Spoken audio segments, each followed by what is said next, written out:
കോഴിക്കോട് കാരശ്ശേരിയിൽ വ്യാജരേഖ നൽകി വോട്ട് ചേർത്തതായി പരാതി.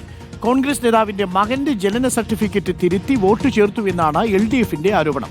എന്നാൽ രേഖകൾ കൃത്യമാണെന്നാണ് കോൺഗ്രസിന്റെ നിലപാട്. കോൺഗ്രസ് മുൻ മണ്ഡലം പ്രസിഡന്റിന്റെ മകന്റെ വോട്ടിലാണ് ആക്ഷേപം. കാരശ്ശേരി പഞ്ചായത്തിലെ ആനയാങ്കുന്ന് വാർഡിൽ ക്രമനമ്പർ 1226 ഇർഫാൻ ആഷിഖിന്റെ വോട്ട് ചേർത്തത്. സർട്ടിഫിക്കറ്റിൽ ഫെബ്രുവരി 2, 2007 എന്നാണ് ജനനതീയതി രേഖപ്പെടുത്തിയിരിക്കുന്നത്. രേഖകളിൽ കൃത്രിമത്വം കാണിച്ചാണ് വോട്ട് ചേർത്തതെന്നാണ് LDFന്റെ ആരോപണം. ഇവിടെ കാരശ്ശേരി പഞ്ചായത്തിലെ 11-ാം വാർഡിൽ ഭാഗം നമ്പർ 1 ഇർഫാൻ ആഷിഖ് എന്ന് പറയുന്ന ഒരാളുടെ വോട്ട് ചേർത്തിട്ടുണ്ട്.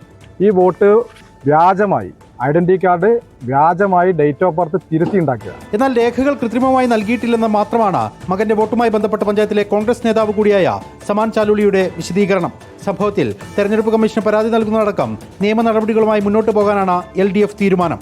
റിപ്പോർട്ടർ, കോഴിക്കോട്.